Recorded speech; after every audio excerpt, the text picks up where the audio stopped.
Hello everyone, back again. I've got a short little segment here I'm going to try is called How I Play a certain Yu-Gi-Oh deck. Oh, my going first deck has to go second. Alright. I did not make this for going second whatsoever.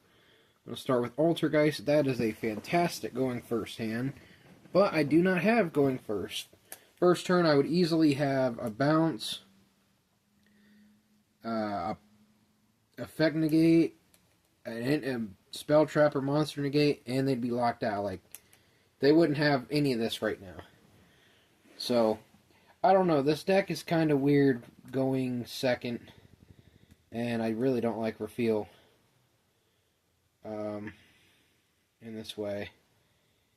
It kind of works okay because I have Rivalry and whatnot. I can make this work because I kind of have to wait a turn anyways to get Multi-Faker going and all that.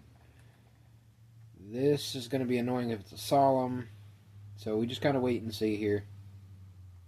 Not really much to do here. You're just going to set, and that's pretty much all you need to do. Might as well just summon the Soquetus. Another target. You can go for all Mirage. You don't need it. It's basically... Soquetus is very important on the board. It's a bounce, but you have to get rid of an Altergeist card. So I reckon here would be a good time.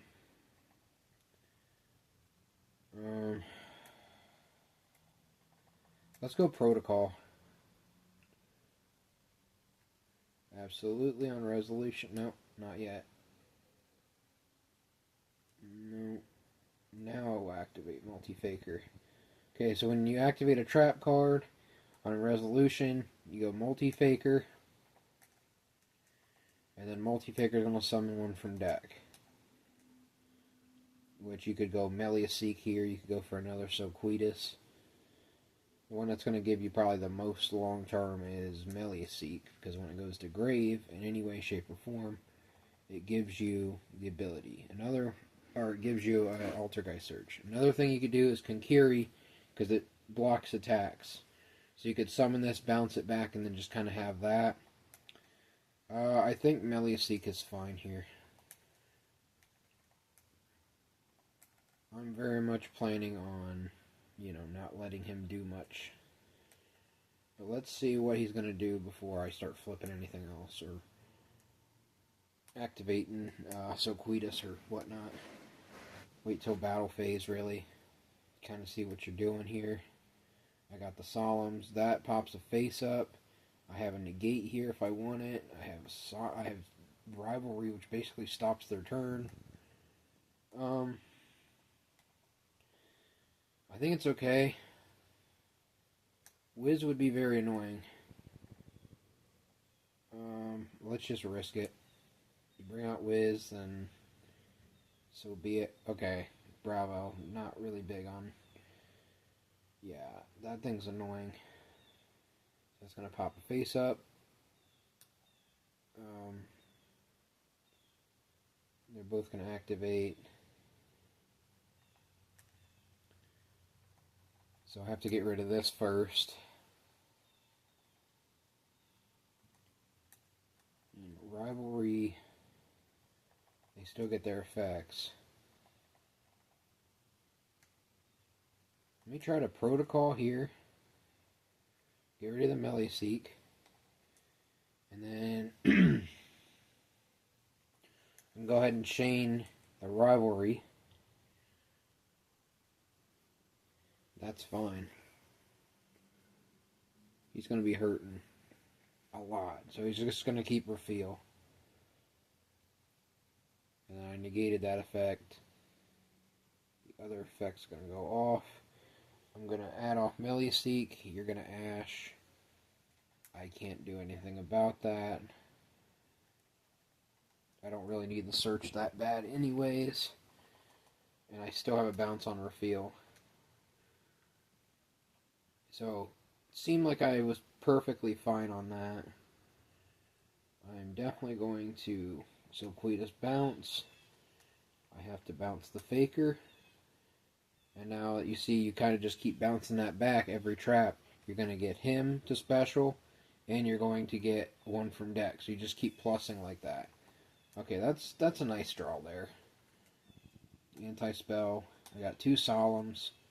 I shouldn't have let him get that far, but it kind of just worked out fine.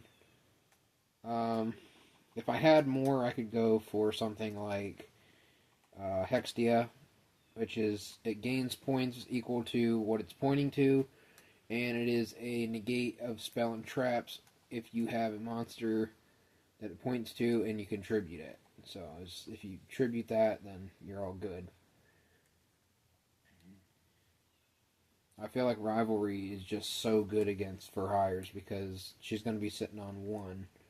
I mean, they have multiple beasts, so there's that, but I just think I'm such in control here because I have Solemn Judgment.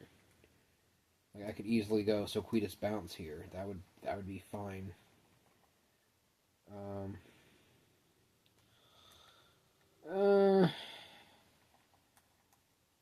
Why not? Sequidus Bounce this, and I can activate the anti-spell. The only reason I considered not doing it was I forgot I had the anti-spell. Because I didn't want to wait to use Judgment, because Judgment's a reactive card. So you're gonna go multi-faker, gonna get you another summon. Once again, you can go really anything you want. I think Meliaseek again is still the play here. It works fine. And they're all spellcasters, which you can use like Secret Village of the Spellcasters. Lock them out of the extra deck. Okay, 1,000. I still have the bounce, so I'm not at all scared of a monster that can attack over something. Sure, go for it. Sequidus. I'm gonna bounce Meliaseek.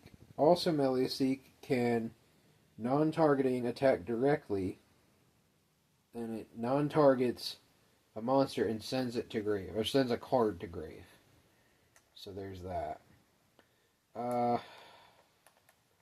You could do this. Really no point to.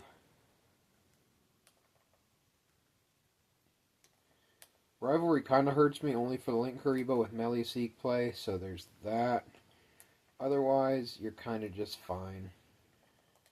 You could easily go for Hextia for extra points. So I'm going to put this Faker under the zone so it can point to it. So hopefully I don't misplay here. I don't see the reason right now to go for Hextia. I actually don't really go for Hextia that much because I'm usually in such control. But it is an option. So that's 42 damage here. I can't go for like Nightmare, Phoenix, or any of that right now. Until this is off board, which unless she gets rid of it, I'm stuck with it for now. So I have Hextia, would turn to 27. Tribute an Altergeist. When it's sent to the grave, you can add an Altergeist card from deck to hand. Don't really need it right now. And you always gotta wonder, this could be a strike. It's probably not, but I mean, I can negate the strike too. I might make the Hextia just to show off here, but I really don't need to. Beat. Okay, I can bounce that. I'm not worried about that a bit. The key is just wait to battle phase, really, and then you start reacting. Unless you can really plus. Like if you could bounce your faker and then have like a trap that's not reactive, like an anti-spell or a rivalry, and you can just kind of go from there. I could bounce this. Then I don't have anything else. The best things to bounce are the protocols and the manifestations. Protocol, you can't be negated, and manifestations basically call the haunted. And then it has effect in grave, right? You can banish this card from grave, target Altergeist trap in the grave, add it to the hand. Okay, pretty good. So everything just gets to each other. I mean, that's just as simple as it is. I'm going to put this one in this zone and really watch out. This is probably your second biggest monster besides Marionetter that you could have Hextia pointing to. So it just kind of works fine here. Attack. Got the Solemns. I'm completely not worried about any of it. This is how I play Altergeist. Like, this is very control. I think it works fine. Some people really rely on the Hextia. Like, I should have made the Hextia just to show it off, but there you go. That's my Altergeist, how to play, whatever you want to call it. Thanks for watching, guys. God bless.